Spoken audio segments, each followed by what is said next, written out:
आओ ज़िक्रे रसूल हो जाए, उनका हर लफ्ज़ बेश कीमत है, उनका हर लफ्ज़ बेश कीमत है, वो जो कह दें उसूल हो जाए। ये जो सहरा है फूल हो जाए, आओ ज़िक्रे रसूल हो जाए। अस्सलाम वालेकुम।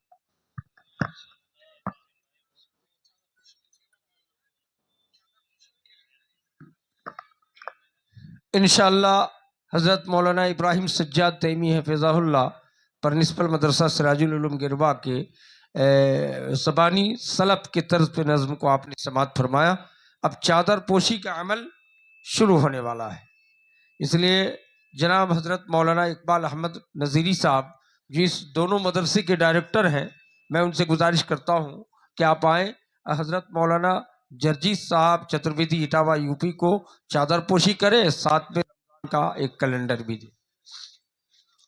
मौलाना अब्दुल अजीज साहब से गुजारिश है कि आप एक चादर जल्दी उठाएं। हज़रत मौलाना शेख सनाउल्लाह मदनी मुफस्सिर कुरान को चादर पोशी करें।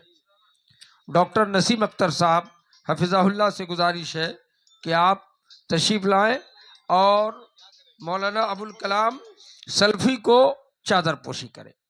तो आज इत्तेफाक देखिए कि जुमे का दिन था, एक जुमे का दिन होना, फिर उसके बाद एक प्रोग्राम पहले से सेट होना। अभी आपके यहाँ प्रोग्राम ख़त्म करके मुझे चापी जाना है, उधर भी एक प्रोग्राम है, और फिर आपका ये प्रोग्राम।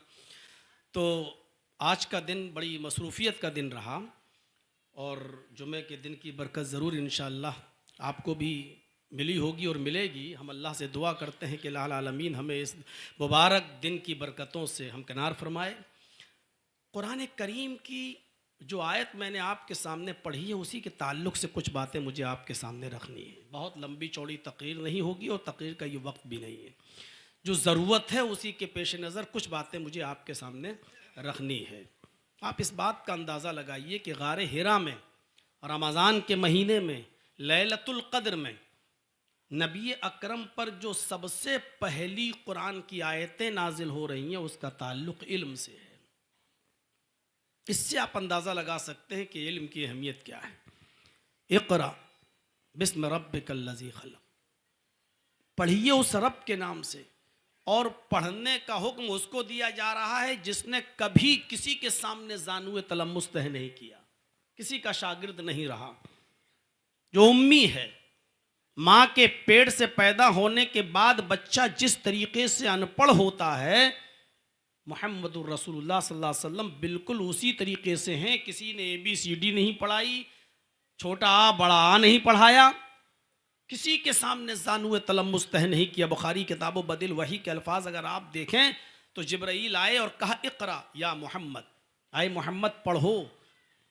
तो फितरी तौर पर जो जवाब देना था वही दिया अल्लाह के नबी सल्लल्लाहु अलैहि वसल्लम ने। फरमाया माँ आना बेकारी, मैं पढ़ा हुआ नहीं हूँ। पैदा हुआ तो बाप नहीं, 6 साल के हुए तो माँ भी चली गई, 8 साल के हुए तो दादा भी छोड़ के चले गए, पढ़ाता कौन?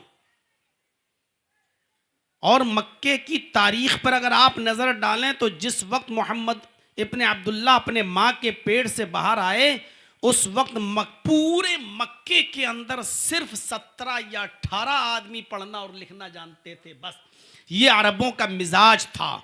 उनको उम्मी रहने में, अनपढ़ रहने में फ़ख्र होता था। वो ये कहते थे कि जिस तरह माँ के पेट से बच्चा पैदा होता वो कुछ नहीं जानता है, हम भी कुछ नहीं जानेंगे, कुछ नहीं सीखेंगे। इससे आप अंदाज़ा लगाइए कि इल्म का चिराग उस जगह रोशन हो रहा है जिस जगह सिर्फ 17 और 18 आदमी लिखना और पढ़ना जानते थे। और वहाँ कहा जा रहा है इक़रा या मोहम्मद, अय मोहम्मद पढ़ो, तो अल्लाह के नबी ने फरमाया मा अन्ना बेकारी, मैं पढ़ा हुआ नहीं हूँ। उसके बाद जिब्राईल ने आपको पकड़ा और अपने सीने से लगाया और ज़ोर से दबाया, इतनी ज़ोर से दबाया कि अल्लाह के नबी फरमाते हैं लक़द खशीतु अला नफ्सी, मुझे डर लगा, मुझे महसूस हुआ कि कहीं मेरी जान न चली जाए। फिर छोड़ दिया और छोड़ के कहा इक़रा या मोहम्मद, आए मोहम्मद पढ़ो। अल्लाह के नबी फरमाते हैं कि माँ ना बेकारी, मैं पढ़ना नहीं जानता। फिर दबाया, फिर छोड़ा, फिर कहा इक़रा या मोहम्मद, फिर आपने वही जवाब दिया माँ ना बेकारी, मैं पढ़ा हुआ नहीं हूं। चौथी बार जिब्रील ने कहा कि इक़रा बिस्म रब्बिकल्लज़ी खलक़, पढ़ो उस रब के नाम से जिसने पैदा किया। सबसे पहली वही जो आ रही है वो हुसूल इल्म से ताल्लुक़ रखती है। नमाज पढ़ने के लिए नहीं कहा जा रहा है, रोज़ा रखने के लिए नहीं कहा जा रहा है, ज़कात देने के लिए नहीं कहा जा रहा है, हज करने के लिए नहीं कहा जा रहा है, रिश्तेदारों के साथ अच्छा सलूक, पड़ोसियों के साथ अच्छे सलूक, यतीमों के साथ अच्छे सलूक, हुकूक और मामलात की तालीम नहीं दी जा रही है, क्योंकि ये सारी बातें तो आप तब उस पर अमल करेंगे जब आपके पास इल्म होगा। नमाज तो आप तब पढ़ेंगे जब इल्म होगा, रोजा तो आप तब रखेंगे जब आपके पास इल्म होगा। तो सबसे पहले जो आपको दावत दी गई, जो आपके ऊपर वही नाजिल हो रही है, उसका ताल्लुक इल्म से है। इक़रा बिस्म रब्बिकल्लज़ी खलक़, पढ़ो उस रब के नाम से जिसने पैदा किया। और तालीम भी कितनी सलीस, उस रब के नाम से पढ़ो जिसने पैदा किया। अरब का मिजाज था, उनसे पूछो जमीन व आसमान किसने पैदा किया, वो कहेंगे अल्लाह। उनसे पूछो आसमान से बारिश कौन बरसाता, वो कहेंगे अल्लाह। ये सब वो जानते थे, अनपढ़ होने के बावजूद वो सुपर पावर को पहचानते थे, वो क्रिएटर को जानते थे, वो जानते थे कि क्रिएटर ऑफ यूनिवर्स कौन है, पूरी कायनात का खालिक कौन है।